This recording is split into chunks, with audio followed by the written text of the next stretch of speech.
Good afternoon and welcome. This is the Marion City Council work session for Tuesday, September 4th. I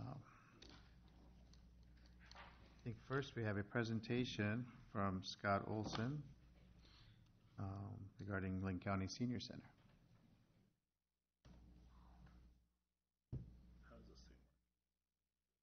Welcome. Good afternoon, and thank you for this opportunity. And let's see, I've got 10 minutes here, and I'll try and keep it brief. Do we need his name and address? Yes. Yeah. Thank you. He knows that. I know that, yeah.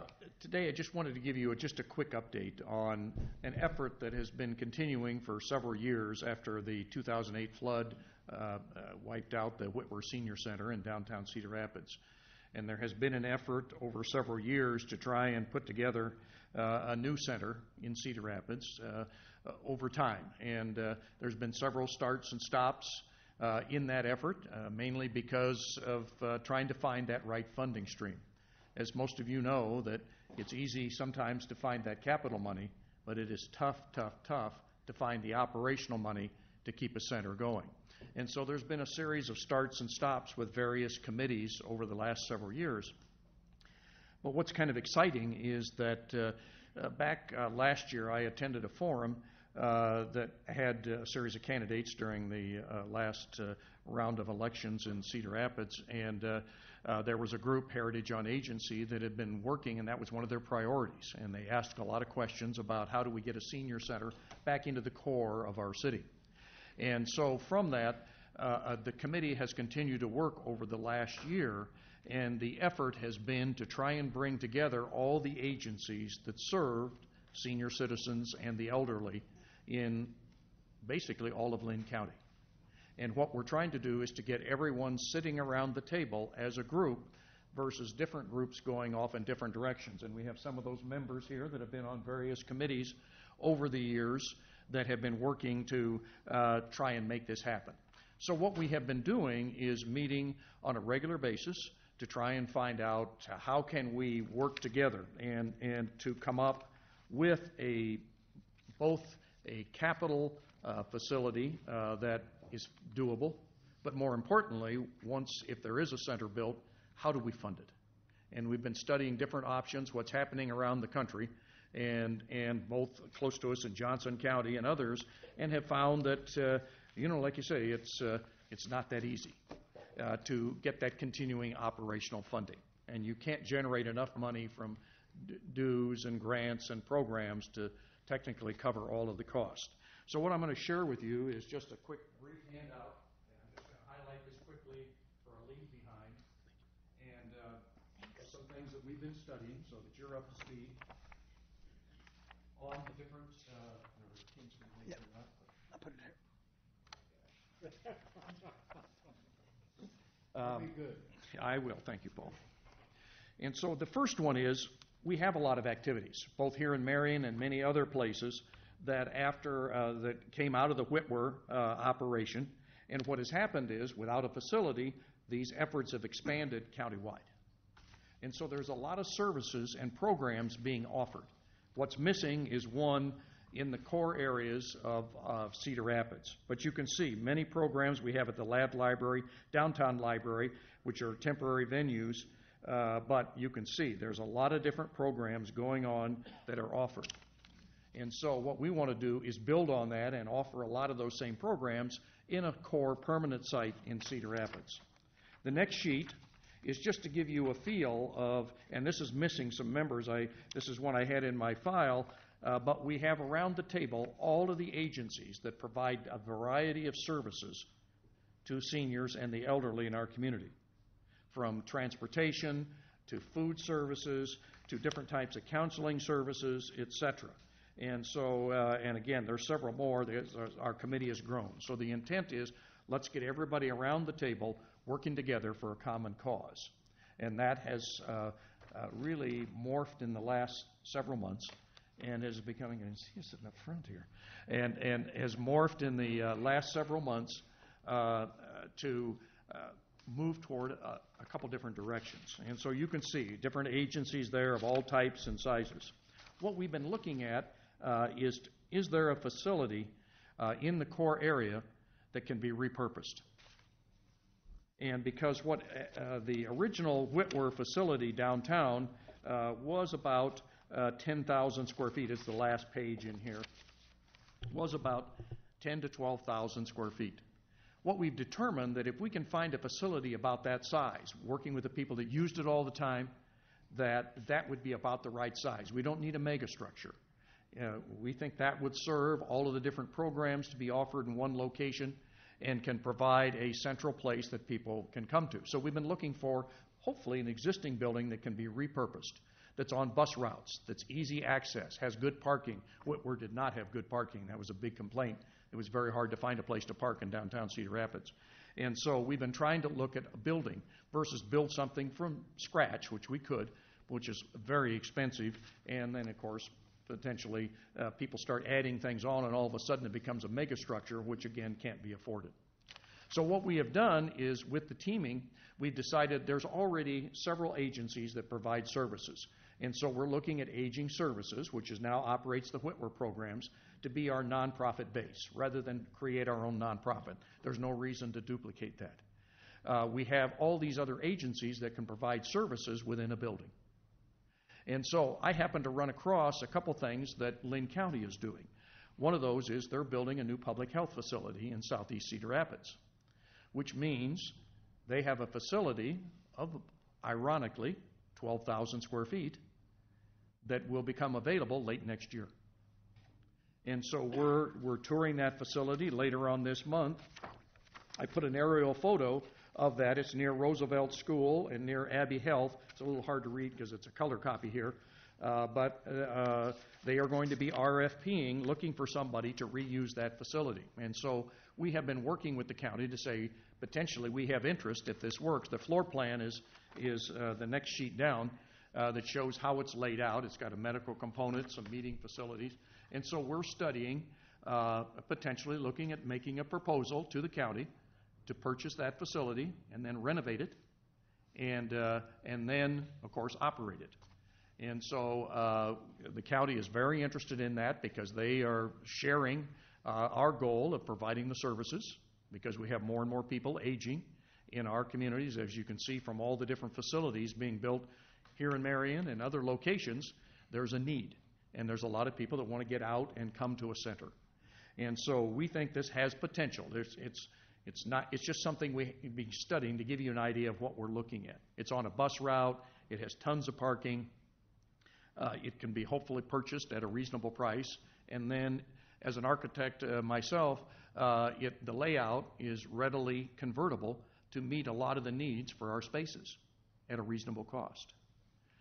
The county has provided us all the operational costs. And so, in summary, what we have been looking at is that we, in essence, the facility is appraised for $1 million. We're probably not going to offer that much, but I think we could offer something, raise the money. The capital fundraising is the easy part. We have several groups that have said, if you find a spot and come up with a feasible plan, we'll fund it.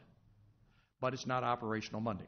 So what we are doing is working to come up with a budget. Our estimated budget for operations is around $250,000 a year, which is pretty reasonable. And that includes utilities, that includes maintenance, that includes the staffing, because a lot of groups are coming in and just using the facility. So that's what we're studying. We're trying to see if this becomes feasible from our tour and from our other part, and if this proceeds, fine. If it doesn't, we'll continue to look at other options. But we're making great progress. We got a great committee, got several of the members here, that we think in the next few months we'll have a direction where we can become more public as far as making sure that we have the funding, both operationally, because budgets are coming up for entities like the county, like the city of Cedar Rapids, that will hopefully provide a good share of the operations besides other sources of revenue. So we're very positive about it. We got a great committee. If you look at this list, plus the people we've added recently, it's a who's who of people that provide services, both out here in Marion and around Lynn County. And we just want to have a central site that we can call our own in the city to replace the Whitwer Center that was lost in 2008. So that's my brief comments with a handout. I'd be happy to answer any quick questions if you have any. But I know there was an interest in letting you know what we've been studying over the last approximately 12 months in looking to make sure that my goal, and I know it's the rest of the committee's goals, they've had all these starts and stops. The goal of this committee is to make it happen. And I personally believe if we look at making a cost-effective facility that we can convert and making a cost-effective budget that can continue for years and years to be operated, we can make this happen. And it's one of the top priorities for citizens in Cedar Rapids, especially those that are older, to have a center that they can call their own. So that's where we're at. Questions, thoughts? Go ahead. Yeah, so I appreciate the information. I'm not that familiar with it, despite Judy's. I know she's been keeping an eye. She has been. That's good. And thank you. So what's the ask of Marion? Are you just letting us know, or are you going to come to us and ask us to contribute toward this $250,000? What we'd like to do is to ask, we think this is going to be a Cedar Rapids-based facility, so most of the funding should come from the Cedar Rapids environment. And so we're going to ask the county, and we are going to talk to various cities that may have senior citizens that use this, but most of the funding will come from, hopefully, the Cedar Rapids City operational budget. But we have not determined the final cost yet and what we might ask, for a help in the operations. And we're going to try and keep it very reasonable, and so that it is a facility that does not hurt the budgets in the long term. And so we're not quite there yet, but we appreciate that comment, and we will know more here, I'd say in 2 to 3 months. We hope to see where is all that funding coming from, with the biggest core coming from potentially Linn County and the city of Cedar Rapids would be by far the largest supplier of funds besides what we raise in programs and other pots. Any other thoughts there, committee members? But I would assume we will come back, but it would be wonderful if you would be able to help us for a small piece of that, because I know the mayor just loves downtown Cedar Rapids. I just had one other question. Who will oversee, what kind of entity will oversee this operation once it's ready? That's the most exciting part of this. What we're doing is we're not creating a new entity. We are using the people that are already there, that already have the staff, that already are putting out all of these programs. And so they're just going to add this as an additional site that they will operate. And then the next part is that a lot of the agencies are going to have office hours there. So we're not creating a new 501c3. We are already building on the expertise of Aging Services and Heritage Agency on Aging, and we've got transportation from Horizons.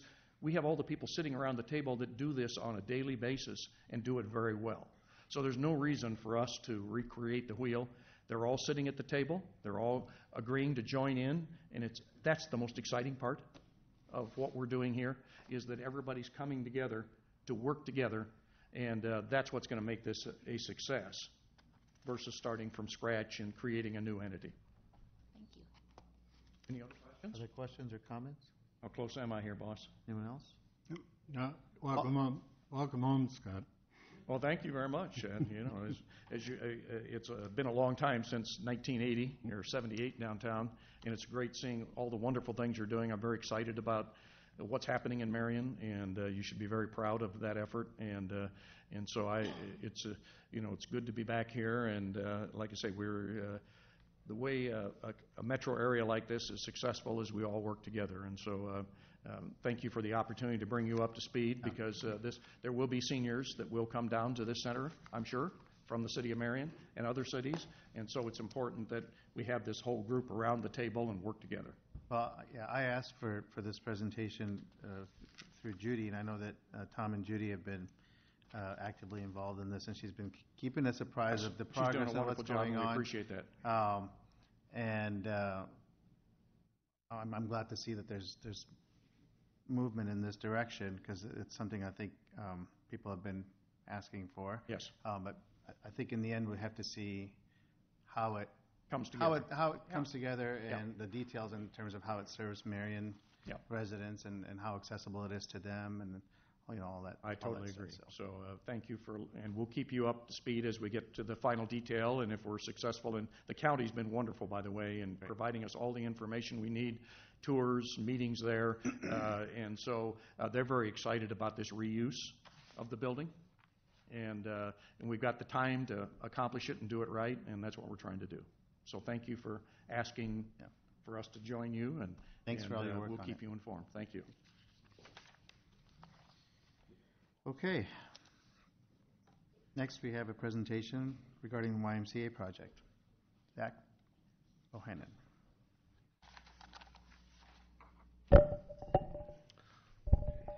Thank you, Mayor Nick. We need a higher podium for you. More. Good afternoon. My name is Zach Bohan, and for those of you who do not know me, I am the project manager for the new recreation facility, YMCA in Marion, and I'm sorry, but that's probably getting old, so I probably should take that out from now on, because everyone probably knows who I am. Per the council's request, I'm here today to provide the city council, and public at large a monthly update on our project. To date, I would like to state we have received nothing but positive feedback on the initial preliminary plat and layout of our project by the surrounding neighbors on Irish Drive. As you will hear this evening, the Planning and Zoning Commission unanimously approved our preliminary plat and rezoning for our facility. Furthermore, there were no neighbors who came out in dissent of our project. We will continue to answer any questions that are asked directly to our organization and hold a neighborhood gathering in the coming weeks to reassure our commitment to the city's residents that we are providing amenities to only enhance the quality of life around them. I would also like to repeat what I said in my last update.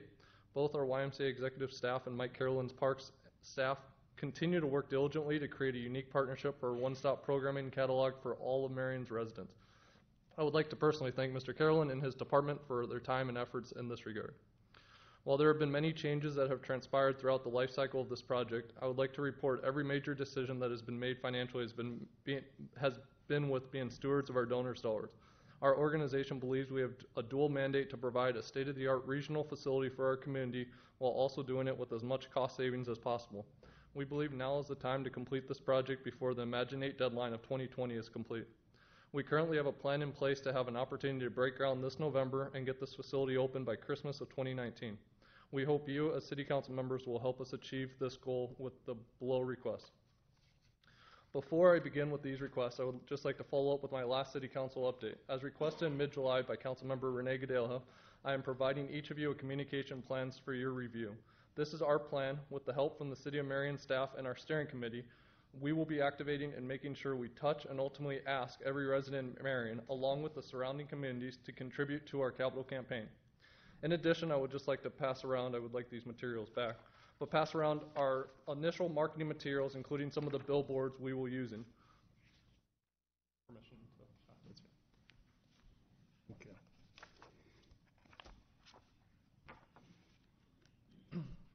One of the discussion points that have come up in our steering committee meetings has been that our steering committee believes that in order for us to continue to reach higher for the City of Marion, they recommend that us use the new regional YMCA tagline instead of the new Marion YMCA. We would like the council's blessing in order to move forward with this new change of name. In staying true to being stewards of our donors' dollars, we are trying to delay the start of our bank loan as long as possible. With that said, we would like our access, connection, and sanitary fees be delayed until we begin construction. Furthermore, each of you have a copy for a letter request asking for a $1 million disbursement of our allocated loss funds in order for our project to acquire the land outright without triggering our bank loan. We would greatly appreciate if we could get this money in order to start construction on our facility later this fall. Furthermore, a funding timeline of the remaining $5.5 million allocation would be much appreciated in order for us to go after the financial institutions for our bank loan. Lastly, in order for our project to be able to break ground this November, we must figure out a way to fulfill the financial gap in our pending confirmed funding to our overall $20 million budget. This gap currently sits at roughly $6 million, depending on our budget numbers currently being finalized at this moment. We kindly request the City Council to consider working with Mr. Lon Pluckon, the City Manager, and financially guaranteeing the project for the bank on the back half of our loan through an annual appropriation. In conclusion, against all odds, including many factors outside of all of our control, like inflationary and tariff threats, this project continues to push forward. With the City's help, we believe we have found an opportunity to make this long overdue Marion project a reality and continue to show our community we are trying to reach higher, make known the sky is not the limit, and make this the best place to live in Iowa, hands down. Thanks for your time, and I will open it up to any questions, comments, or concerns for myself or our staff. And I would like to also mention that our CEO, Bob Carlson, had a death in his family and was not able to make it today. So, thank you. Thank you. Okay, questions for Zach? And I believe there's a discussion period later today as well for a couple of these items. Any questions? No. I'll go. Go ahead. Just say. So I had called Zach Friday in anticipation of this and just want to make public a bit of the conversation we had. And so I appreciated the detail that you provided based on the rollout, the communication plans. I think it looks great. It's very exciting. I like how it builds, and I won't reveal too much because I don't want to give anything away, but I think that's great. And then I also impressed upon Zach how I'd like to see a similar formatted budget or fundraising schedule so that we kind of have an idea of where the benchmarks are and when they're being hit, and so that we can make sure we're on target, and the groundbreaking and the completion date, and make sure everything is lining up. So Zach assured me that is coming soon. Yes, ma'am. I appreciate it. Yep. This is part one of our two-part communications fundraising plan, so you'll definitely be receiving a further in-depth guideline in regards to our fundraising and some of our numbers and our targets. And hopefully by that time, we're working on some other big things behind the scenes that we'll have some bigger announcements to make at that time as well. So the request is to make an installment on our pledge, on the city's pledge from lost funds? So the lost funds, currently there's $2 million allocated via lost funds for Right. the project, and we were asking for $1 million. Right. So it's money that's been allocated. Yes, it's previously You're allocated asking for an installment council on funds. Yes, on that money. that is correct. Just so it's clear to everybody. Okay? No additional questions? Nope. Thank you. Thanks.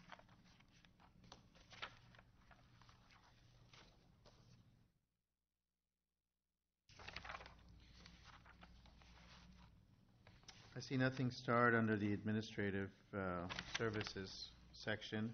Or Can I yes. ask So, something? is there any questions on anything under that section? Yeah, on number 7, the city council meeting schedule, I believe it states Friday, the 19th. I'm guessing that's Thursday, the 18th, so just before we get to Thursday, if that could be corrected, if I'm looking at that, right? If anybody has that. Anyway, and then the second is more of a question.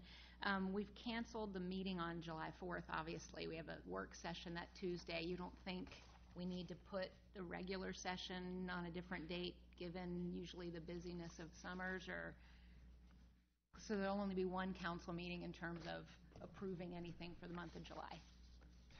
Typically, what we'll try to do is make sure that we're lining everything up so that if there anything was coming in, it would all head towards that other date. We have some control over when items hit the city council agenda, so we just try to keep those light. Okay. Thanks. Okay. And nothing under, well, the police fire section is one item there. It's not starred. No questions on that? Or okay, then on to engineering. Your Honor, I had one thing, and that was Mike. I noticed Thomas is underwater down there. You are correct. It is underwater again. So are you asking for a quick update, Paul, or? Well, I'm not going to be here Thursday, so yes, I'd like Okay. you could bear with me. Yeah, right now it's a little hard to be able to go out and just check all conditions throughout the system, and usually the most or the largest impact would be basically from the Boyson Trailhead up at Boyson Park, then on down through the Krumholtz property along the trail system. Of course, Thomas Park will always be impacted. Right now, the flow of Indian Creek isn't all that extensive, so it is minimal right now what we can observe as far as damage to the park itself. With a limestone surface trail, as we're all aware, that's going to wash out, and depends sometimes how long of a flood level we sustain. The longer, the more damage we will have in the trail system. It is drawing back right now. Not knowing what type of rainfall we'll have in the Indian Creek drainage the next 24 hours. That'll really dictate the amount of damage overall. If it does keep to recede as it is right now, I think the overall damage will be somewhat minimal. That could change depending on how much rainfall we get. Another thing that really impacts Indian Creek, Dry Creek watershed that we can see is when the cedar starts to come up. And as we start seeing the flooding events on the cedar, that starts to have an impact on how quickly the Indian Creek basin starts to drain out. So sometimes we have to take that into consideration too. But right now, Paul, things are minimal as far as damage. Good, thank you. Okay. Engineering. Are there any questions on any of the payments, or you may go right to two? So you have a pretty good memo in there regarding the TAC report, several information. So basically on the screen here, the complaint was regarding speeding and crosswalks in this area of Cardinal Avenue, Sunburst Avenue, 31st Street, and 35th Street. 31st is a collector with a speed limit of 25. 35th Street is a major arterial with a speed limit of 30 miles per hour. It's not recommended to add stop signs on those streets, or you actually end up having rear-end collisions because now people are stopping where they normally are not used to stopping. There are some crosswalks in those areas, and then we're also doing a traffic study currently that's being reviewed at the intersection of Business 151 and 35th, because those are our oldest signals in town. So at this point, TAC's recommendation is to leave the intersections as is. The Marion Police Department will have directed patrols to continue to monitor the situation, and the speed trailer will be placed on 31st and 35th. And when the traffic report is finished, we will look at that and see if it has any recommendations for how that may change. There are some notes in there. The Marion PD did go out there and did several investigations on speed and did not issue any tickets in both of those cases when they went out there, and that's summaries in your memo as well.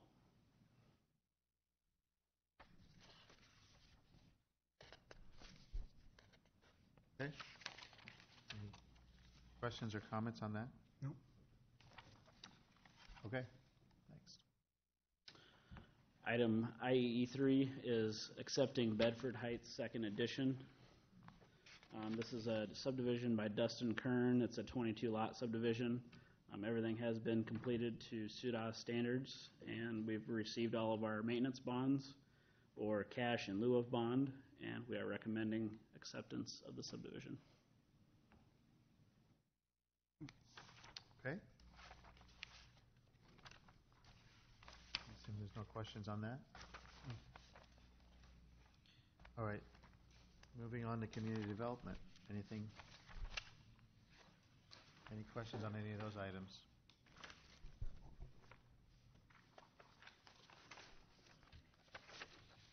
None? Okay, under the engineering section for the consent agenda, there's one item. Let's start. Did you want to hand the gavel off? Yep. I'll turn over the gavel to Mayor Pro Tem. Okay. Thank you. So item E2 is accepting the 2018 HMA project. This was done by L.L. Pelling. The original contract was $810,465.12. There were 12 streets that were completed. The final cost was $762,441.30, which was 94.1% of contract, and they only used 27 of their 45 allotted days. So we are recommending acceptance of the HMA overlay project. Any questions? No? Okay, back to the regular agenda, and I relinquish the gavel back to the mayor. Okay. Chief Crable. Yes, Your Honor. In your packets, you received the purchase agreement for the land off of Tower Terrace Road and Irish Drive to be used for Station 3. And part of that also will be used for the expansion of Gill Park and also for the water department.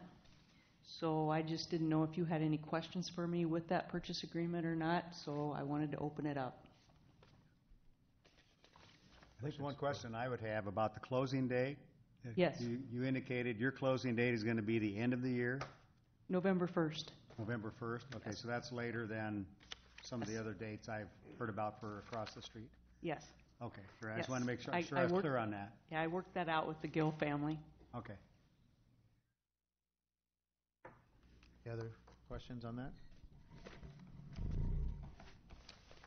Hallelujah. Thank you. Okay.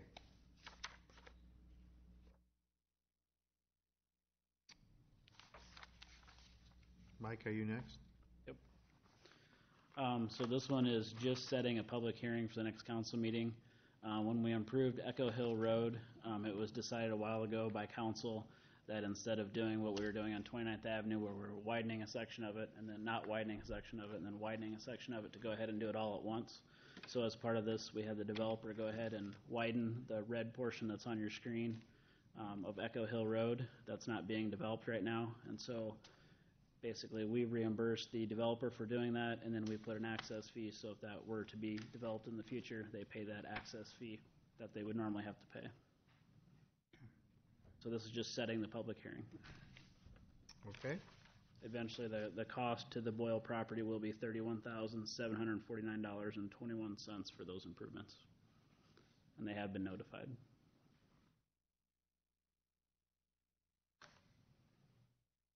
Okay. Next. Next one is setting a public hearing for the access fees for 35th Avenue. Same thing. While we were widening the road, we went ahead and did the north side of the road as well as the south side. So again, we have a consistent cross-section in there. So eventually, when the north half of 35th Avenue is developed, there will be an access fee for that. This one is going to be in the $185,346.84, and again, they have been notified of this. Good. Okay. Item 3, when this access fee was established, the area with the red line there, that length was forgotten as the total access fee, and so it artificially either inflated the lineal foot fee or it made it so that that parcel there did not have an access fee. So we met with Tim Mooney and basically figured out how much property he had that it has not been developed, how much he's paid into it, and figured out what the new access fee should be. So we're not changing it for Schlegel's property, we're only changing it for the Mooney Engel property. So we have to do three readings. If you guys choose, you can waive a reading, but we'll just have to do the 3 readings to get the access fee to the correct amount. I have a quick question. I see the Schlegel property and it doesn't have the red, but you just said that we're going to do this for Mooney and not Schlegel. Why? So the red line, so in the memo you can see it where I'm talking about plot of survey 1626. That red line is plat of survey 1626. So I'm just showing you the error that was made. So when they originally figured out the access fee for Mooney Engel, they took the total amount that he has to pay and divided it by the lineal foot. Well, they forgot that 400 feet. So that artificially inflated the amount of access fee he had to pay. But it's just Mooney who... That's the only modification. So there's still going to be an access fee for Schlegel. That's not changing. The only thing that we're changing is the access fee for Mooney Engel. Okay. So we're amending an existing ordinance. So the Schlegel one will not change. It's just the Mooney Engel. Okay, thanks. Okay, other questions on that? All right, community development.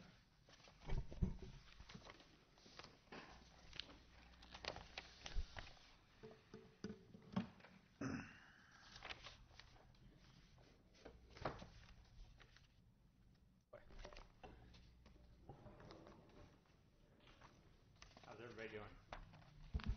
Good. How are you? Pretty good. Whoops. Broke it. We'll just set this here. Nothing to see here.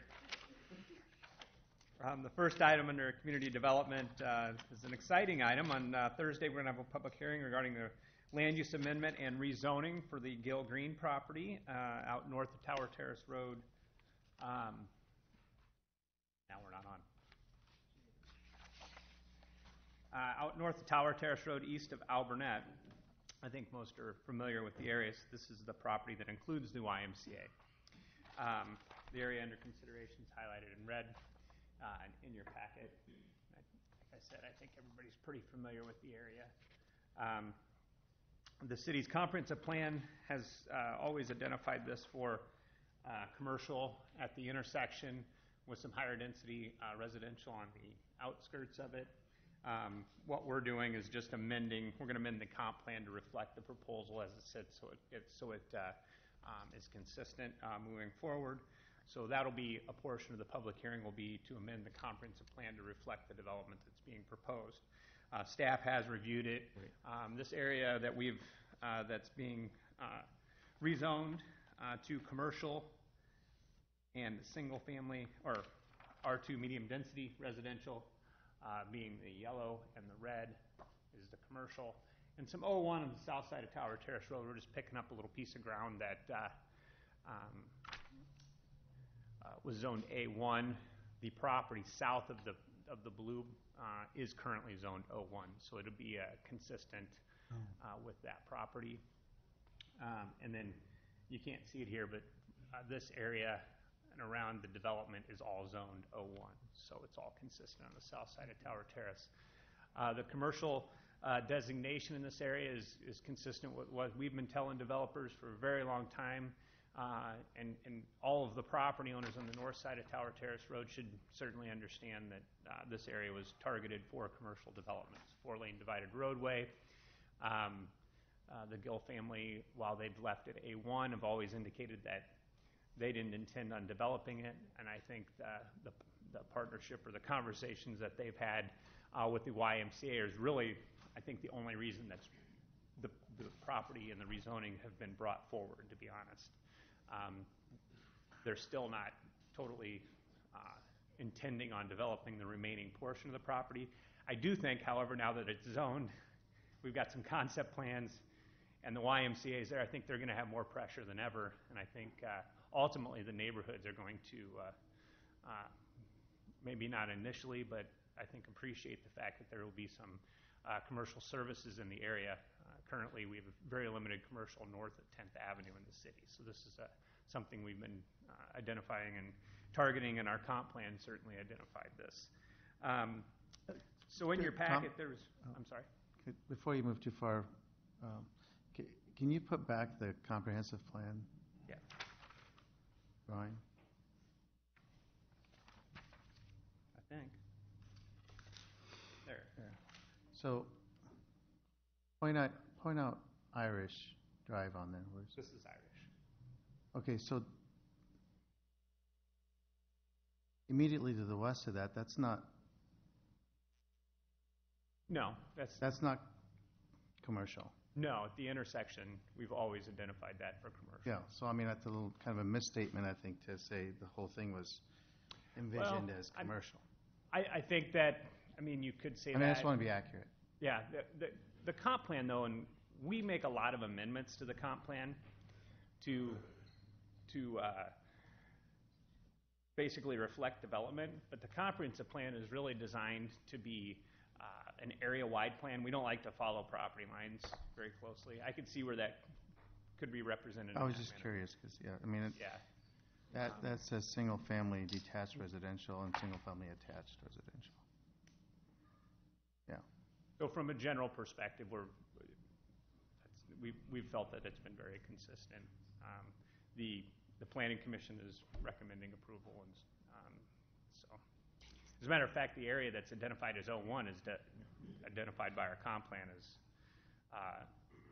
single-family residential on the south side, which I think that we'll probably see a residential proposal come forward on that property south before we'll see O1.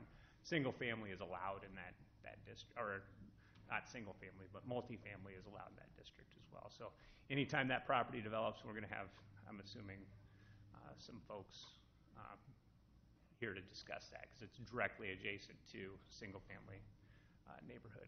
So, Tom, speaking of the folks, did you have anybody at the August 14th P&Z meeting for this vote? Did you have any people from the area come out? So we did our standard notification. We had about, I'd say, 10 to 15 people from the neighborhoods came to the meeting. Only one person spoke, voiced concern regarding the ability to have a liquor store in the vicinity, which would be a permitted use out here, as well as restaurants with no hours of operation limitations, and this is a targeted commercial area.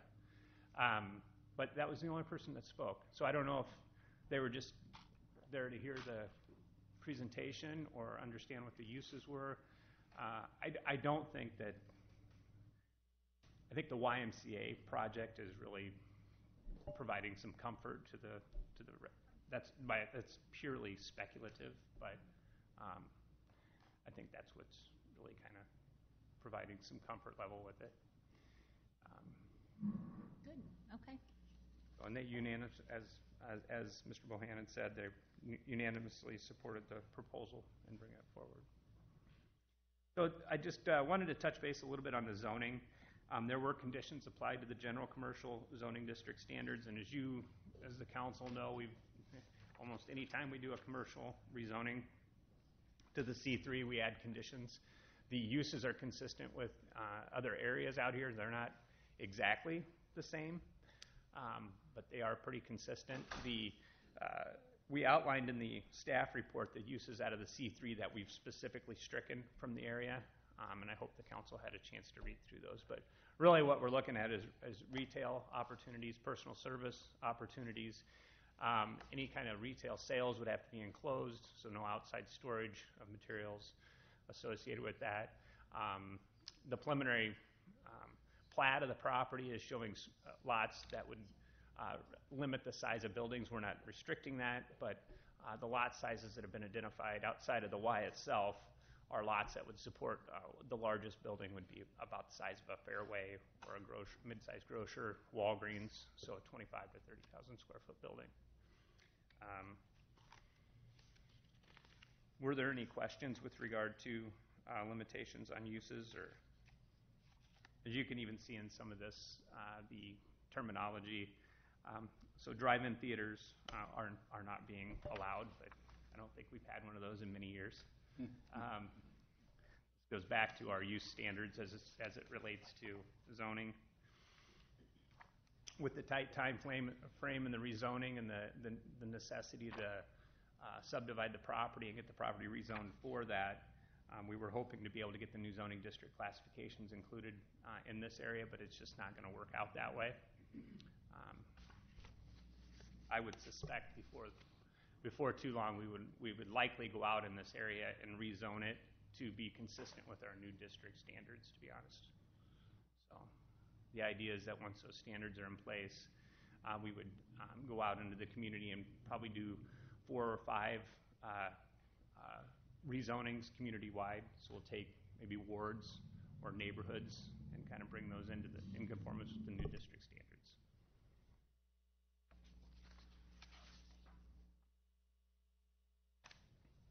So on Thursday, the public hearing will be held regarding that. There's 3 readings of that ordinance. As the council's aware, there's a tight time frame for the sale of the property. The rezoning first reading would be on Thursday. There's been a request at the special meeting of the City Council on Monday the 17th, I believe, for the CIP, to have the second reading at that meeting, and then the third reading would be on the second reading of the month, which I think is the 20th. So, and that would get the property rezoned to provide for the sale to occur before I believe it's the 30th that they need that to be taken care of. So, any questions? I would ask if there's been any conversation. Has the council heard from folks on this? I will say that based on the history of the rezonings out in this area, we've we've been kind of shocked that we haven't heard from the neighborhood. We haven't had questions. Very limited amount of calls. When did the notices go out to the neighborhood? Well, the planning commission ones have been out. I mean, the commission met a couple weeks ago, so we didn't even hear calls associated. I don't know exactly when they went out, but last week, I'm assuming. Last week? Yeah. Well, the 14th was the P&Z meeting, so ahead of that. Yeah. Although the timing with summer, who knows who's And looking at sometimes their in a mail. large rezoning like this, as Renee would know, we only go out so far, and the council hears this a lot as well. I never received notice, and it's, we didn't hear that either. So I think the neighborhoods are pretty aware. I know there's a Facebook site that's been I don't know if it's even in use right now, but the rezoning of Tower Terrace Road, and some of the neighbors have joined that. So anyway. Looking good.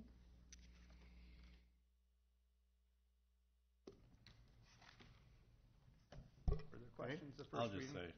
say, I've got some clients / friends that live on Barrington, and they're excited for the Y to be up there. So Yeah. that's all I've heard is good. Right, but that, I guess, do people just think this is a rezoning for the Y, or do they understand it's a rezoning for the whole thing? I mean, we want to be sure that people understand what's happening here, and that the whole thing's being rezoned commercial. But the Y wouldn't be mentioned in the rezoning, Right. right? No. So if they're reading, that the Y's Yeah. going there. What's the total number of acres involved in this rezoning, Tom?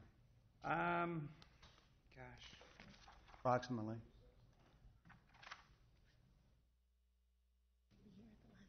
It's almost 40. 40? Almost. I don't think it's a full quarter section. But Okay, that's good. 36. Thank you.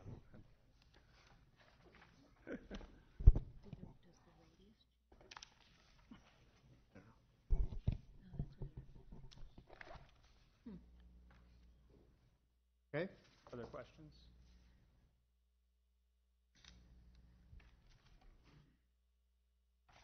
I don't have my agenda. Is the next item accessory structures? yes, number 4. So as the council's aware, there were some concerns brought forward on a larger garage that was constructed on 29th Avenue, and I think the council heard from a few neighbors regarding that building, and there was a request to bring forward an amendment to the accessory structures ordinance related to constructions of basically garages on larger lots or in residential districts. Currently, we don't really have any maximums that would provide any restrictions to how big a garage can be built on a residential property. Traditionally, in our more, modern suburb style of development, accessory structures, you don't see a lot of them. They're mostly attached. We get a few, but we haven't had a lot. So they're usually where the questions on the size of an accessory structure arise are in the, probably the pre-90s neighborhoods for the most part, or in the larger A1 districts where you have it's zoned ag. Someone has a 10-acre parcel. They buy the lot and they decide that they want to have, a building to just have or store cars or restore cars or do whatever they want to do in that facility. And there's a few properties in town that would allow for that to occur. Certainly the person that had the property on 29th Avenue took advantage of that and built a large structure out there. So in working through the ordinance, staff's reviewed this internally. Mr. Buckley, I think if you'll recall, is the individual that brought forward a request, and I think the council directed us to take a look at what can be done. Staff had done some work on this, I don't know exactly when, but it's been several years ago. I'll try and have that for the meeting on Thursday, but 5-6 years ago, we had drafted an accessory structure ordinance limiting the size. It's not uncommon for communities to have the issue when someone builds a large accessory structure in the neighborhood that's a little bit out of character for the neighborhood. We've got a number of them in Marion. There's a couple on the over off 50th Street, and where there's basically a Morton building on a residential lot. Someone has built one of those in the past, and we've heard some issues with those, that particular one. So really what we're proposing is that there would be a limitation on the size of an accessory structure, but also providing for, well, I guess the limitation on the size would go down to provide for a 900 square foot garage. So I believe that's about a 24 by 24. I'm doing the math correctly. Size garage, so which is a standard, or is it 30 by 30? Yeah. So a 30 by 30 garage that could be placed in a yard. Now, that does mean that you have to have the ground to do so. So if you have a standard residential lot, you're likely not going to be able to do that in the traditional neighborhoods because you're not going to have the ability to meet all the other design standards. But if you have an acre lot, that says you can have a maximum of a 30 by 30 garage. So currently, if you had an acre lot, you could have a much larger garage or facility on the grounds that, as long as you're meeting the other standards in the code, there's no limitation. So it is limiting the ability for the size of that structure. We did put some design standards in there regarding how that building should look if it gets too big, specifically in the A1 district, which is our ag district. So you got to remember that there are areas that we annex that are zoned ag. So they're larger lots. They got 1 acre. Brookside Drive's. So in those instances, they are not zoned A1, by the way. But in the instance that we do, I'm trying to think of a property right offhand that we have, but you can have, you can do 200% of the size of the structure. So you can go up to 200% of the facility. So you would be able to double the maximum allowed if you have an A1 district.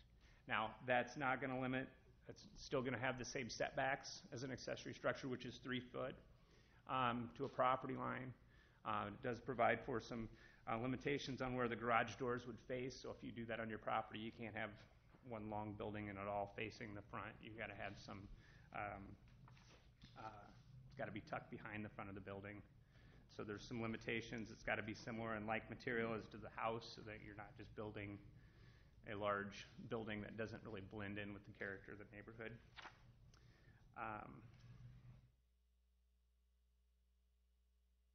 And so those are kind of the standards that we've identified. I know the council hasn't heard this. We've set a public hearing to get feedback from the community on this. I can't say that we've done a great deal of notification. We've tried to work with the folks that have brought forward concerns in the past, specifically Mr. Buckley, and I know he's kind of talked to the neighborhood out there. So I don't know if the council has it.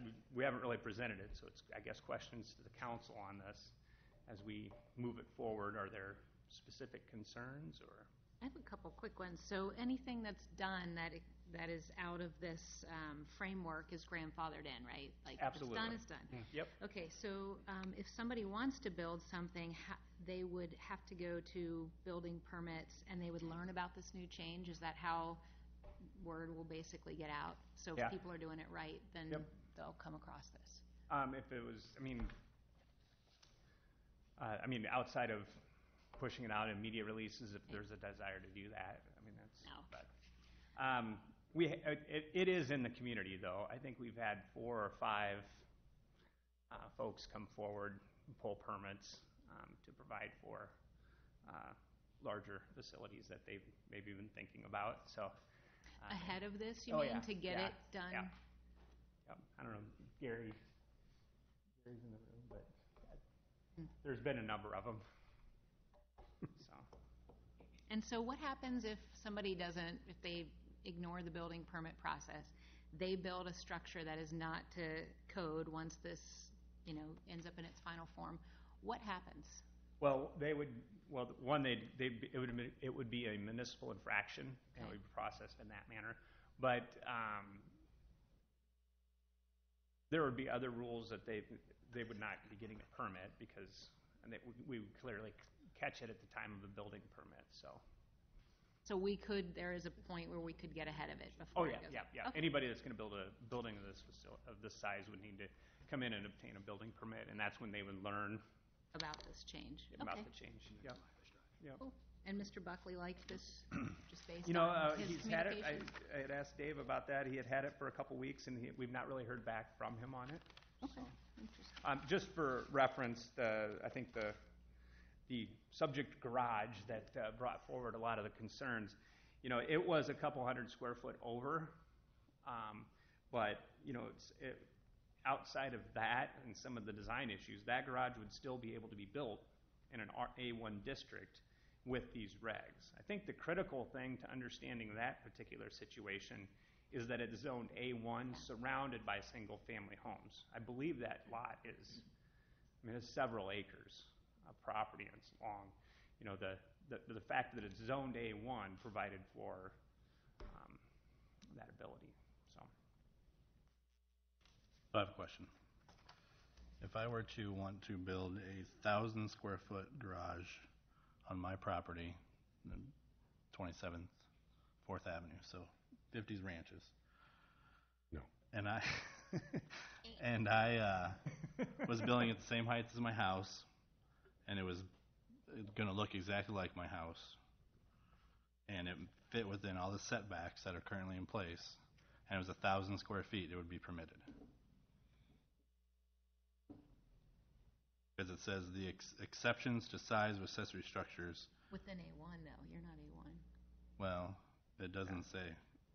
In a residential district, the aggregate total square footage of a detached accessory shall be no greater than 900 square feet for each dwelling unit as an accessory. So, but then it says D, exceptions to size of accessory structures. The 900 square foot residential size limits may be exceeded if all the following criteria are met. Height, same design and siding, everything as my house. And I had no more than 3 garage doors, and it fit in the setbacks. Then 1,000 square foot would be allowed.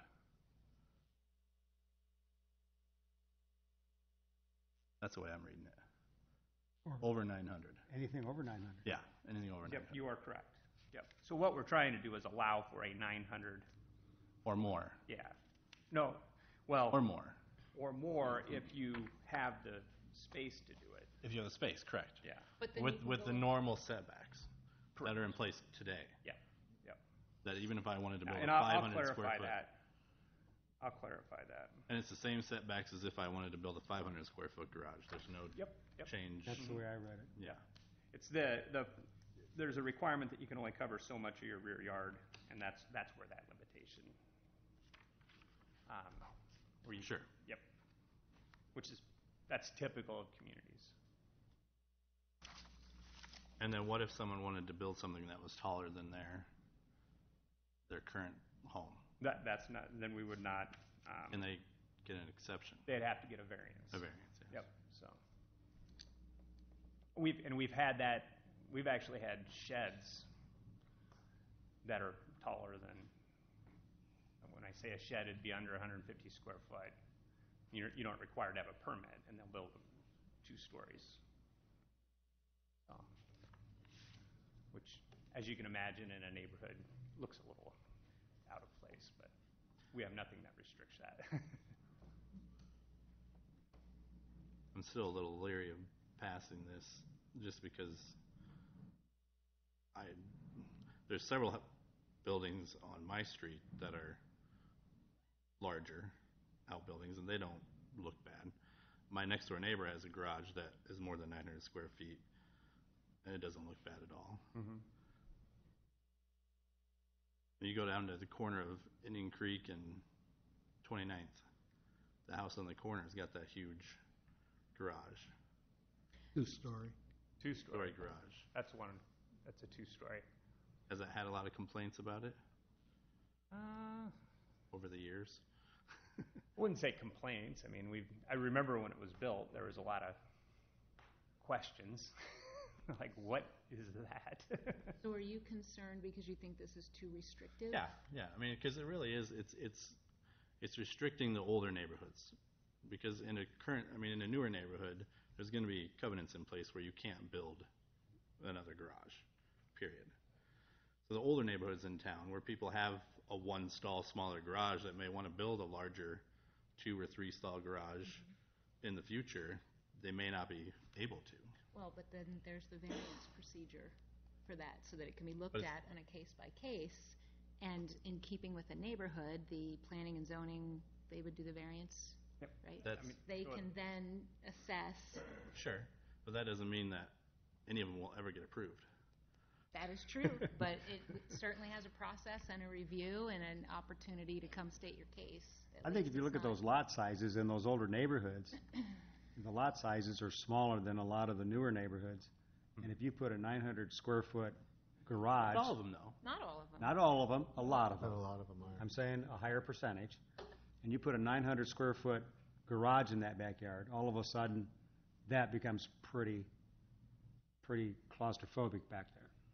If everybody were to do that. On some of them, sure. On some. Yeah, I mean, not everyone's going to do that. And in my business, Agreed. I hear it all the time. People are looking for a place to build a big garage. They could be Or added a big on garage, period. depth-wise.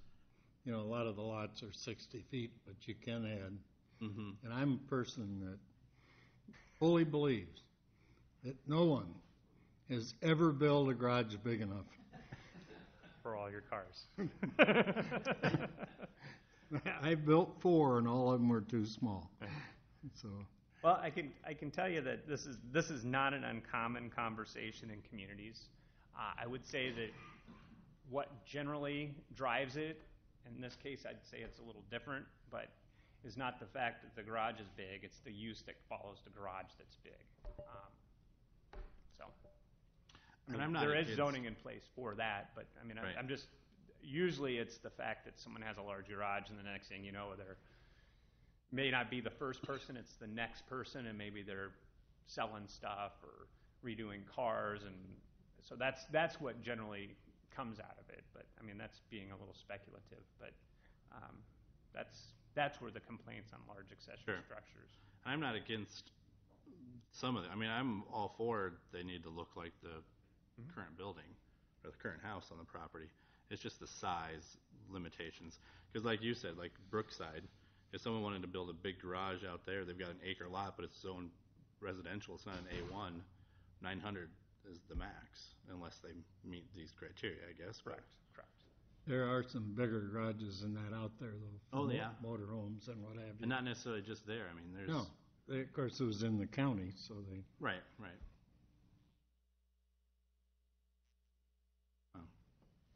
I would like to see it not have that size restriction. I would like to see it have the other stuff, but no size restriction to it other than it has to fit within the setbacks that are currently in place. That's what I'd like to see.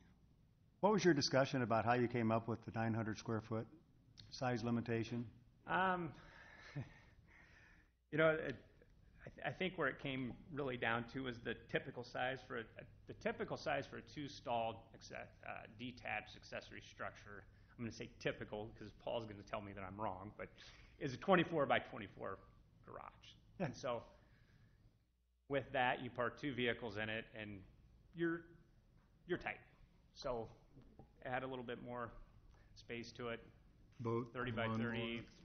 round number. I think Dave did kind of pull some previous permits to see what's, kind of an average. Yeah, 24 by 24 is a little over 500. Yeah.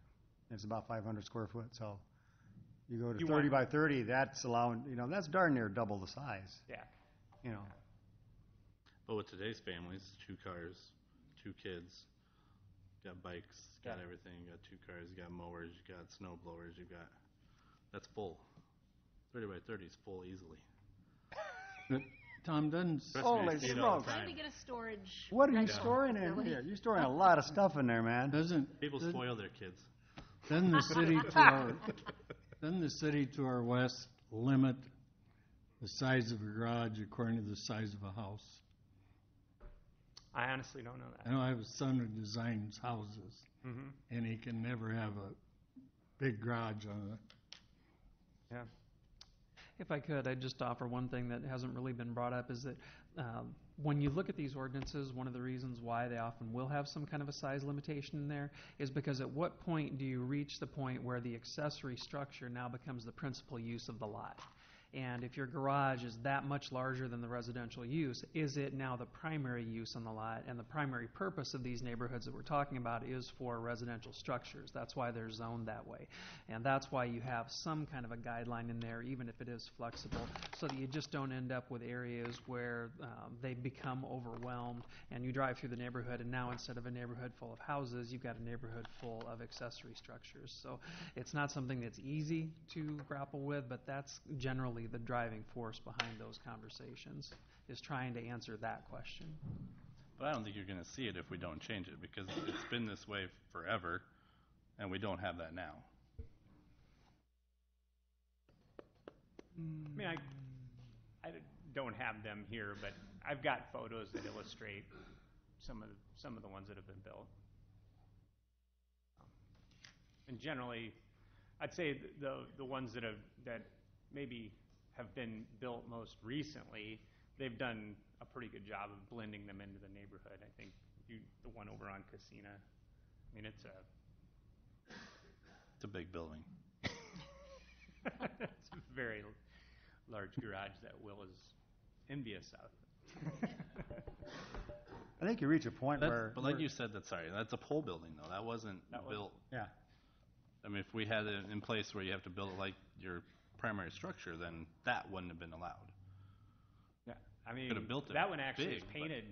It looks like that. It does, yeah. Yeah, I mean, they did they did a pretty good job of doing that. So, but you know, the other thing is a lot of covenants cover this issue as well. So, I mean, this is one of those questions of the council, and I think citizens are going to weigh in on this, and it's certainly something that you guys want to hear from the public on. I mean, this is one of those that's very difficult to get the word out, but once the word's on the street, you're probably going to catch feedback on that. So maybe hold the public hearing, see what occurs. There's nothing that's pushing the adoption of this. I mean, you guys directed us to come up with an ordinance to address the specific concern, and this is we're bringing it back as some tweaks. If there are items that you want changed, if there's direction to go on this, let us know. But I mean, it's certainly not that you got to hold the public hearing on Thursday, shut it down, and adopt the ordinance. By no means. So I'd leave that up to you guys. We can have the public hearing and just hold off on approving the ordinance. However you want to proceed. Yep. Well, I would say that, I mean, the fact that 4 or 5 people got word and went out and grabbed or pulled permits, I mean, granted, that's not a lot, but how many people have heard that this is even coming down the line? So we have there's a demand. I mean, people want to build larger garages. Okay. I'd just like to see the size taken out of there, and then maybe height. If someone wants to build higher than their current building, then they could get a variance for it. This is one of those issues that could turn very quickly into RV parking. Just it's a very personal thing. So, Tom, I have a quick question on this one. We talk about this being squared evenly, but if you did a 22 by 38 and it says 3 doors, obviously we're not putting restrictions on singles or oversized singles or narrowed doubles. You're just simply saying 3 doors. We don't care what the combination is that correct? In this situation, no. So if they did 3 double doors. So if they wanted to put 4 single doors across the front, which does make it look a little bit more like rented units. We've got those in town. 35th has got one on there. Yep. I just wanted clarification on that, but we're not stipulating anything on the doors, are we? Okay. No. Okay, thanks. I thought it said 3. Well, there's 3 allowed, but I think facing the road, though. Yeah. You could do another one. The side and the back. Yeah, right. But whether they're 22 feet or, I think that's a double. Size, you mean? Or an 18 or a 16. You were just saying 3 of them. So. Any other questions? Okay. you finished, Tom? No, Yeah. There's a few more. you got three more. It felt like you were done, right? Where you going? The other two are pretty quick. You just want to be done. Jeez. My apologies. On the zoning code items, I wasn't planning to speak on those. There's been a couple tweaks that we've made, but they're more relative to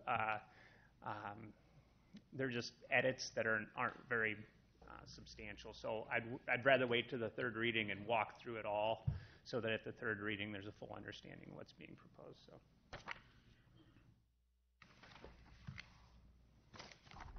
Okay, then, so does that put you at number 9? See That Kesha here, Kesha? though. It's probably That- Kesha. That would be Kesha? That's correct. That's what you said. This is regarding this Safe Routes to School trail. Do you want me to get out the plan? I can go back and get it and hold it No. up. You want me to hold up the Safe Routes to School plan? Anybody need to see the picture? I think we all got it. Got her blazoned in. Hopefully this is something that you are all familiar with.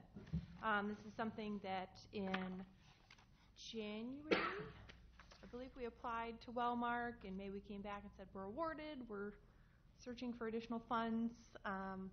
And as we said at the last meeting, we got $10,000 from the Marion Independent School, $10,000 from Delta Dental, and then $10,000 from Lynn County, and then the council chipped in over $18,000 to meet our match.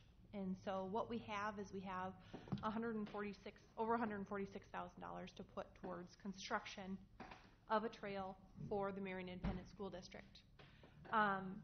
The DOT does these nice little emails where they remind you of upcoming projects or grant cycles. October 1, and I knew about this for the last couple months, but I wanted to make sure that we actually had the foundation, the grant going forward. But October 1 is a due date for a federal rec trails grant. And so this is something outside of the MPO. Typically with the MPO, we've gotten a lot of our grants funded through there. They become federalized, so a lot of the federal processes, environmental review and whatnot. This would be through the DOT. It's a federal rec trail, so it would still federalize the project, but it still is that 80-20 match. And so wheels started spinning, and I started to question whether or not the council would be interested in taking that $146,000, using that as our 20% to leverage just under $600,000 more, hopefully, in federal rec trails. That would leave us, if we maxed it out, took our $146,000 over that, and used that, a total project that we could reach for is $732,000. Wow. So, there's a couple options. Option A, we can say, no, we don't want to federalize our project. We want to take our win, work on the portion coming out from Vernon Middle School, work on the crossings there, work on the crossing 15th Street, and get that done. This is our quick victory. We can apply for federal rec trails project funding using what we have as our local match, so no additional dollars from the city, and that's one of the stipulations is public-private partnerships is ideal. So this would get us that. And actually, I was thinking a third option is if all the trail segments were above and beyond that 732, but from rough estimates with conservative contingencies, we should hopefully be able to get the Safe Routes to School trail done, Vernon, down 15th Street, and over on First Avenue. All of it. All of them. Wow. What's the downside? It federalizes the project. Paperwork? Which means? Paperwork. For Mike. Mike is turning on his Just for microphone. Mike, it's okay. He's used to it. It's back to the seventh. Big notebook. Seventh Remember, and it goes seventh from roundabout. little notebook Yeah. to big notebook. Yeah. The other big thing, when we draw up a set of plans, we use what's called a Marion standard, so it's how the line work looks and everything like that when you look at a set of plans. The DOT wants it a certain way. So by federalizing it, we do have to format the set of plans so that it meets their standards. So there would be some additional staff time, or we would have to farm that out if we could find a consultant that says, hey, we'll design it all, just change this to make it look like a set of DOT plans. But there is some additional work, some training or something that we would have to do in order to get it to that DOT standard. But does the negative of the additional work outweigh the opportunity to get the whole project done? And that is something with the original grant request. It was our part of the match with the Wellmark funds is that we had said it would be designed in-house. And so you're taking a smaller segment, and now you're it is assumed that engineering would do the design in-house. Mike just said it was just a formatting thing. So this takes design work of one segment to design work of three segments. There is environmental NEPA environmental clearances, but unlike the other sections of trails, it's within our own right-of-way, so it's not acquisitions, it's not going through wetlands, it's not going through forested areas, and so review on that would be minimal. So it is still federalizing the project. So like Mike said, it's just more paperwork, some more staff time. So would Wellmark have to approve us going to that step and leveraging their dollars for this Wellmark purpose? has a 2-year wrap-up time for their grant of the award, and the Federal Rec Trails, they would want a 12-month wrap-up of that.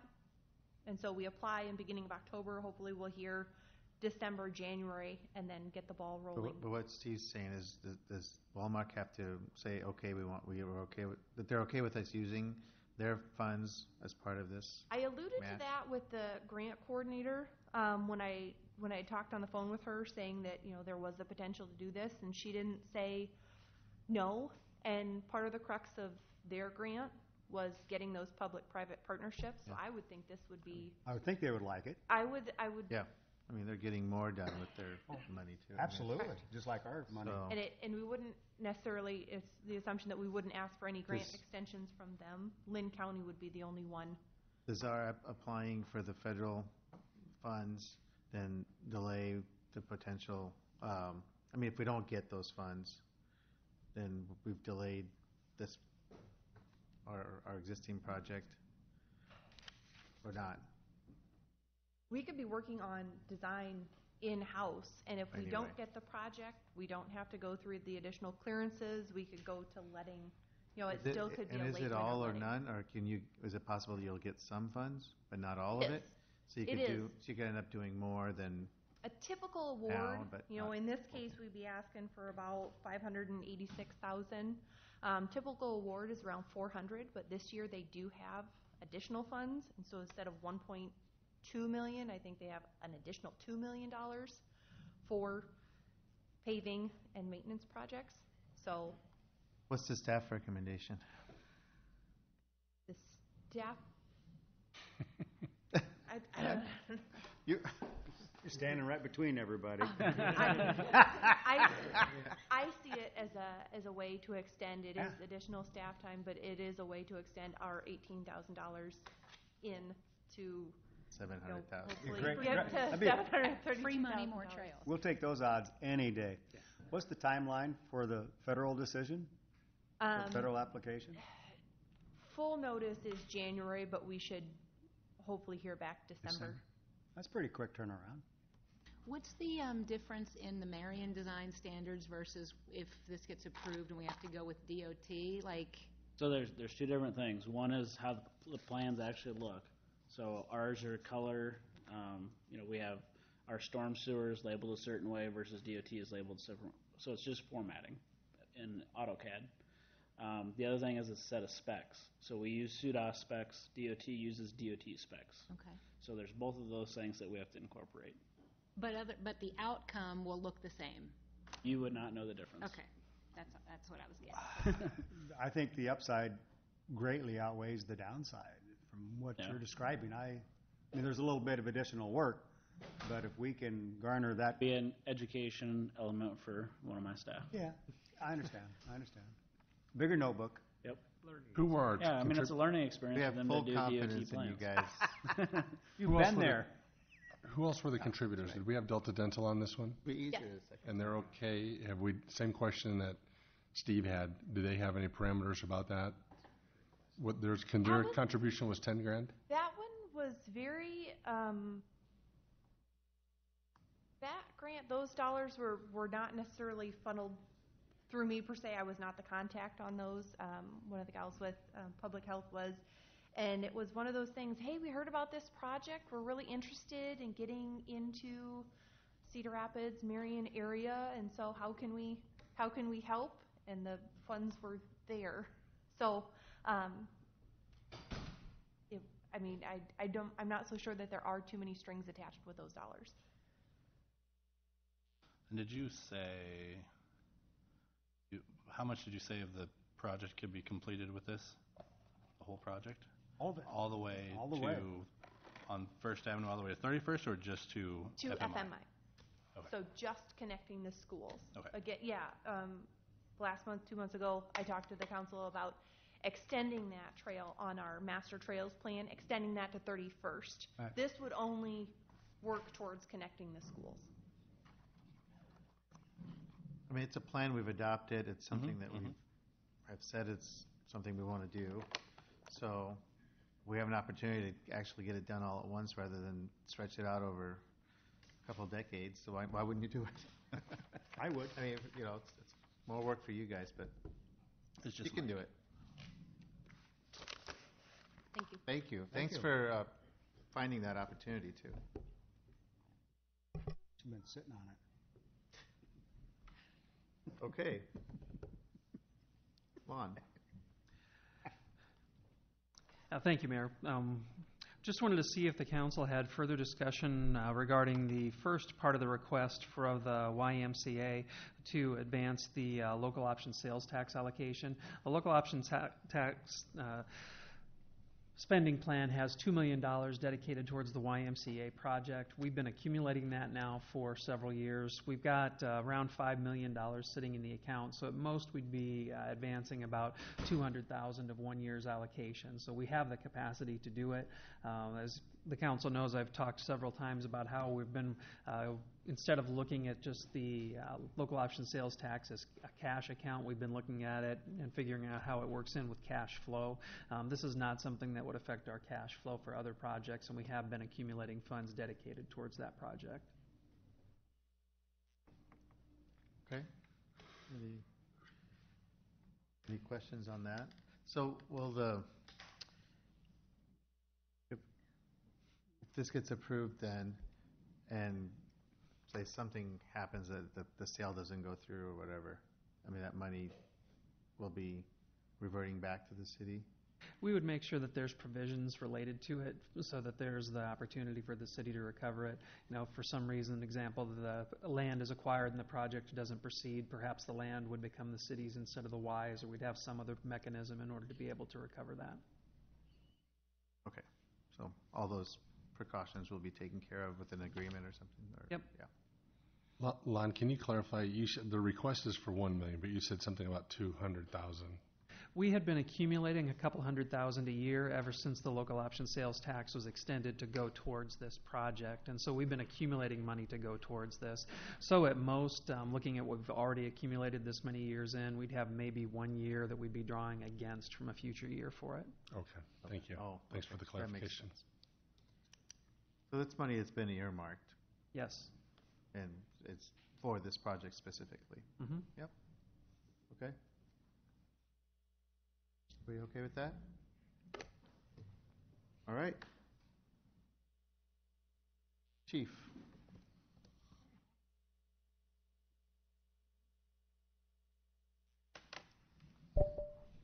Good evening, Mayor, Council. It's an honor to introduce Sergeant Jeff Hartwig tonight. Jeff's been a sergeant for about, is it 8 months now? Jeff, 9 months? Year?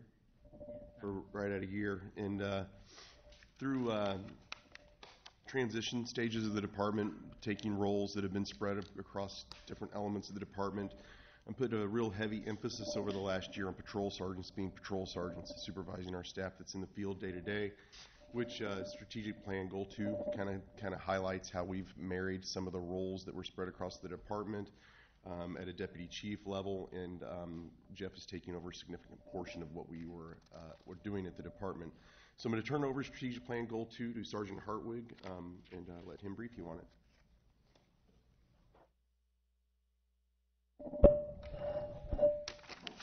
All right, good evening, city staff, council, thank you. What's that?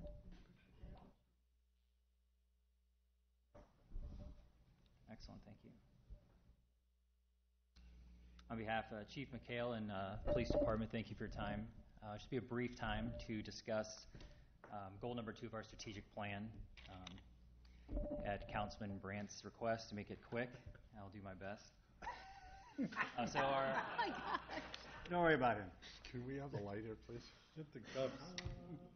As Chief laid out August 21st, our timeline for the plan review, you can see here as follows. So here tonight, September 4th, my name is Jeff Hartwig, and I'll be talking to you about goal 2 of our strategic plan.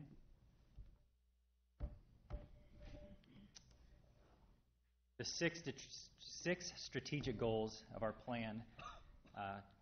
Chief talked about goal 1 a couple weeks ago, which is use technology, data analysis, research, and strategies to appropriately staff agencies to respond, or our agencies to respond, investigate, and prevent crime. Tonight I'll be talking about goal 2, which is personnel are highly trained, engaged, and committed to ethical service. And then in the following sessions to come, some other staff members will be discussing the last 4 goals. Number 3 would be MPD engages in community and business partnerships. Number 4, city departments work together to advance public safety and fiscal responsibility. 5, to develop collaborative partnerships with area criminal justice agencies. And our last goal is to establish a Marion Police Safety Communications Center, or to continue exploring the PSAP consolidation. Real quick before I get into goal number 2, as Chief just said, some responsibilities have been taken from other areas and put on to one person, which now is the title is a professional standards sergeant, and that's this guy. So my plate's full, but I accept the challenge. So I just laid out some highlights here of this new position. A big part of it, and what we're here tonight talking about goal 2, to champion and spearhead goal number 2 of our strategic plan for the department. To increase training here at the Marion Police Department. I'll talk about that here further, here in just a couple slides. Another job that I'm tasked with is to manage internal and external complaints, otherwise known as internal affairs or I investigations. To organize and schedule quarterly training for the department. I'll be doing policy development review. And another big goal for the police department is to coordinate CALIA certification for the police department. That's a federal accreditation, and what we get from that is improved delivery of public services, maintain a body of standards, have up-to-date public safety initiatives, and will be recognized nationally or with professional excellence. So goal 2, again, is personnel are highly trained, engaged, and committed to ethical service and leadership. Strategy 1 under goal 2 is develop an online training submittal process. Strategy 2, establish a career development plan for sworn staff. And strategy 3 will be establish work groups to promote Marion Police Department and recruit regionally.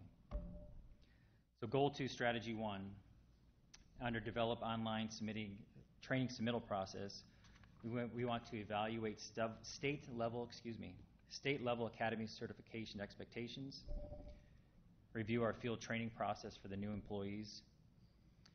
We want the officers to be aware of the new training programs based on the mission, professional standards, and our new strategies.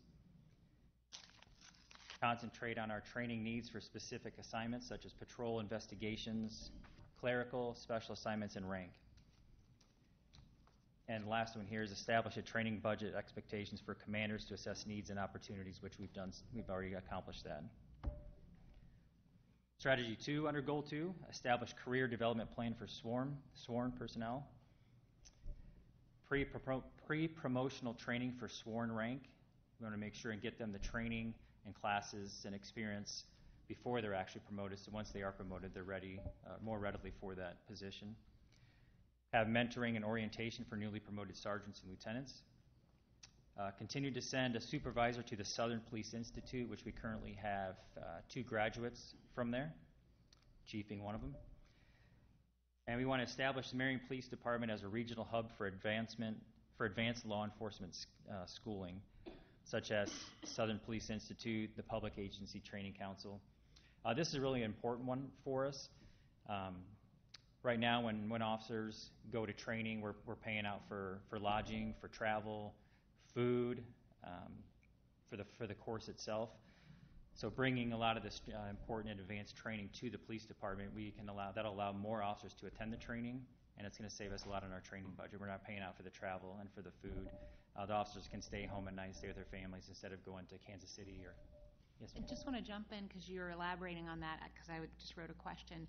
Can we also charge incoming people? Like, can the PD make money? I know the school district did this. We started hosting more regional professional development, and we had all of the great benefits that you just mentioned, and we made some money because we could charge attendees to help offset the overall speaker costs, et cetera. We typically, the trainers that we don't do the training. We bring the trainers in, and what happens is the trainers will put it out across a region, and they will charge the entities that are sending their police personnel to our facility, which in turns allow us to, say, get 2 or 3 positions for free because we're hosting the training. So it's not like I can have Jeff Hartwig do a class and then charge for his. We're trying to bring the expertise to us to learn from.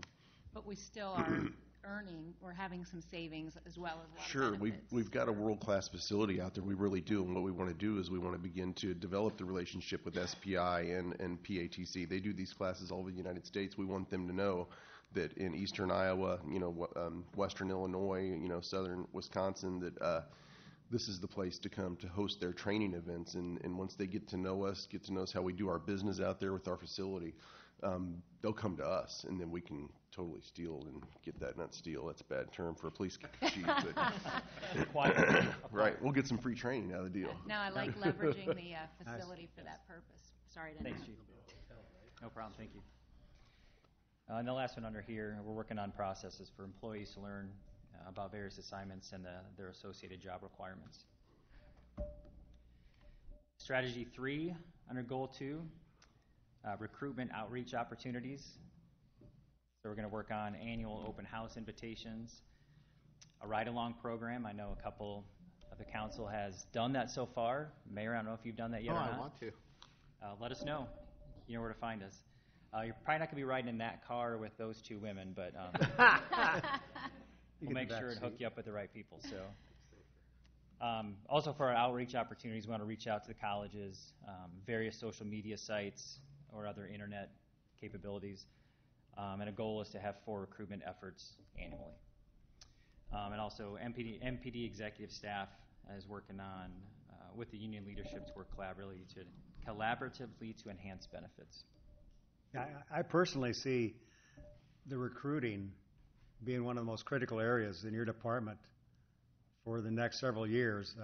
The training is essential, but the recruiting, based upon what you've described and what you're seeing in other departments, what we're reading about, to me, that's going to be one of the most critical on how you do that and how you tend to be thinking outside the box on trying to get, people to think about being a police officer today. I agree, sir. As Councilman Draper noted a couple weeks ago, it's the amount of people showing up for our testings. From when I tested 19 years ago, it's a third. Yeah. So we really need to work on these outreach opportunities to get those people here. Yes, sir.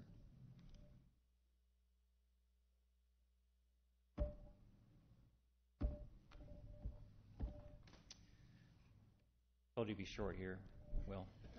So in summary, The implementation of the new position, the professional standards sergeant, has centralized a large workload into one position, which was divided, I don't know, approximately around 6 or 7 positions before. Assigning this one goal champion the responsibility to monitor how the actions and strategies are being worked will help to address barriers and keep the chief informed of progress.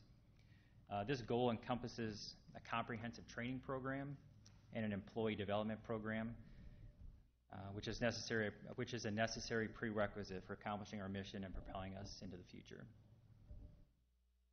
Any questions or any comments? Council? That answered my other question, which was how much of this existed and was just being reorganized versus how much was new. And I think it does make sense for accountability purposes, to have one owner to oversee it. I also think that the level of training and all of the programs that we've been hearing about are a recruitment. I would think, if you want to get into this line of work, I'm really proud of what we're doing here and what we, try to do and the reputation we have, and hopefully that in and of itself helps with recruitment. But the intentional things that are happening, I would think would be very appealing to someone interested in this line of work to come to Marion, Yes, ma'am. A lot of people coming into the job. There are so many different attributes or different areas of the job. So bringing in all this different type of training and different things that we're encompassing at the police department, I think will aid in that. All right. Thank you guys for your time. Appreciate it. Thanks.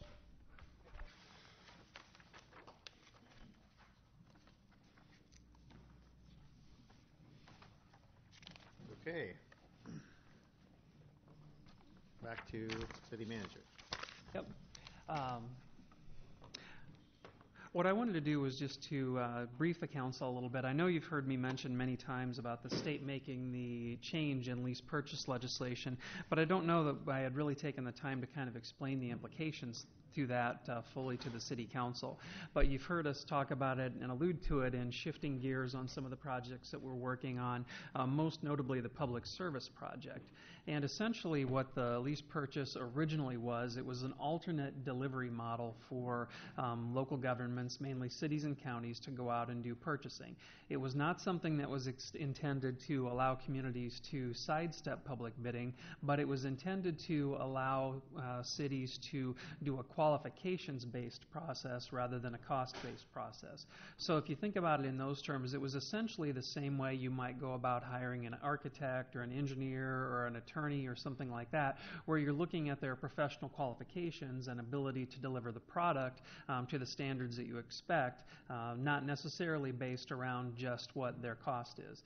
I think of it in terms that, generally if people are going to go to the doctor, they want the best doctor, and they're not necessarily concerned about whether they charge X number of dollars an hour versus X number of dollars an hour that another doctor will charge. But what happened is when the state started looking at this legislation, they basically said you can still do that similar process, but the improvements that are publicly owned have to be publicly bid. And so the implication of that for projects that were in process that we've been working on, so the library project, parking ramp, the public services project, we've had to shift gears on those a little bit. So instead of being able to do a model like we did with the police station where we selected a qualified contractor. We actually selected 4 qualified contractors, had them submit to us competitive bids, and then made the selection based on which contractor gave us the best process and we thought was going to be the best overall product. You can no longer do that. You're free to work on everything in the same manner up to the point at which you actually start to have to move from design and concept over into construction. And then you have to put that piece of the project out to bid. Now, for all practical intents and purposes, that means that they've eliminated most of the benefits of going through the lease purchase process. You still have to publicly bid, but you can do conditions on the public bid that give you some of those same benefits. So, for example, in the case when we did the police station, the contractor had to have the ability to finance the entire construction of the police station, and then at the end, once we'd done our final inspections, confirmed that it met our standards, gotten the sign-off from our architect, we did essentially a closing on the project at that point and wrote a check then.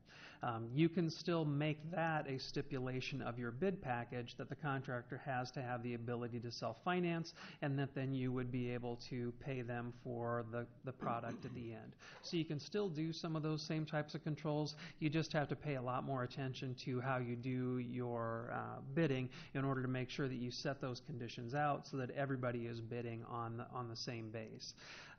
Like in the case of the public service project, what it caused us to do was switch from the lease purchase model over to the construction manager model. So when Ryan was running you through that, I know we talked about that a little bit, but I wanted to kind of give you more background on where that was coming from. So what we're running into, for example, on the library project is that it's made that one more complicated because you have one entity that's responsible for the commercial piece and for the residential piece, but we in turn then are still going to have to bid the library portion of that project. So we're working with our legal staff to figure out exactly what we need to do in order to be able to navigate that so that we can get through there, but it's not going to be as simple as it was before, where you could just go in and do it as a lease purchase and have it tied up at the end in a bow and then write a check once you made sure that everything met your specifications. We have talked with Ryan companies about the idea that we could potentially come back to council with a recommendation to do like we've done with public service and switch over to a construction manager process on that project as well. There's pluses and minuses to each one. Just want to let you know that we're continuing to investigate that and thinking through the implications of it. May have some implications for the parking ramp as well, because the parking ramp, for example, while we could publicly bid it, design on a parking ramp is fairly straightforward. There are hundreds of them literally all over the country that you can draw on that experience. When you start talking about putting the commercial piece underneath that and then having to build a public parking ramp with commercial underneath it that's going to be owned by something else, it starts to get fairly complicated fairly quickly. We're again continuing to work through that. I think in that case, because we are working with that as the overall project, the redevelopment of the existing library site, the redevelopment of the property in between, it would probably be just as easy in that case to go ahead and have it done as a developer-led project where we have general specifications and then the developer delivers to us a parking ramp based on an incentive package that the city would put together. So far, no one's looked to any of the projects that are done as developments where cities are simply providing incentives as needing to be publicly bid, but I don't know where it's all ultimately going to lead. There is an organization out there that is really watching a lot of these projects now in ways that they have not in the past, so I can't say for sure that additional legislation wouldn't be coming down the pipe that would further seek to further restrict cities' abilities to use those types of alternate bidding structures.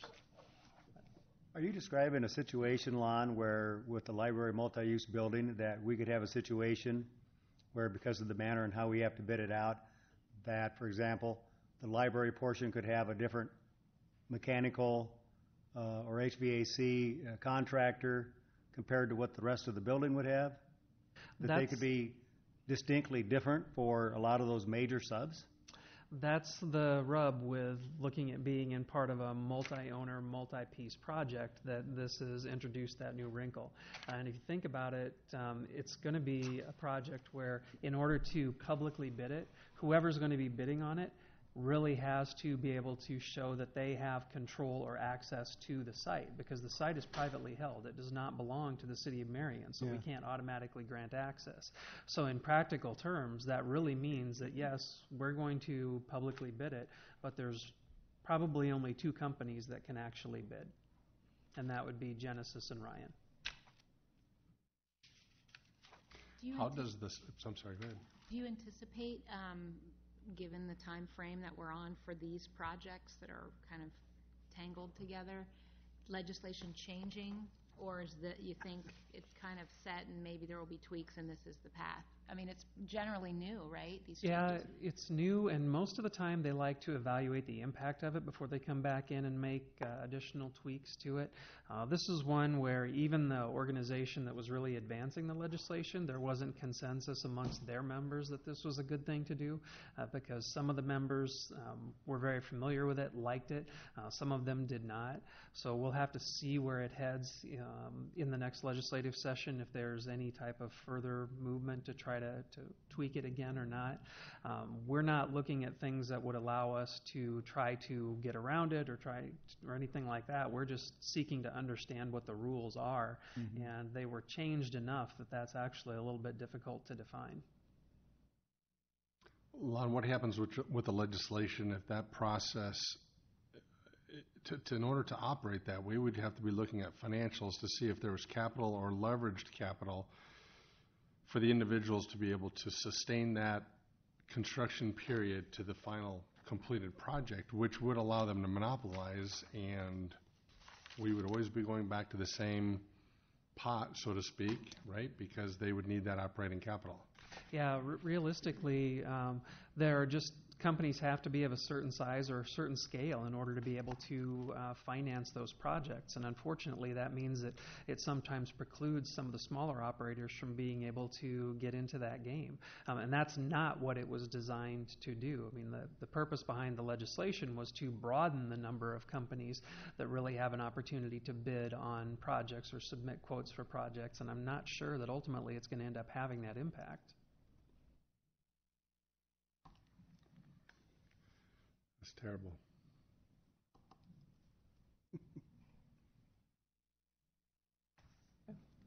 More to come. Okay. Thanks for that. Yep. For the good news. Yeah. All right. That's it, unless there's anything else that anyone wants to discuss that's on this agenda. Okay. Thank you, everyone. Meeting is adjourned.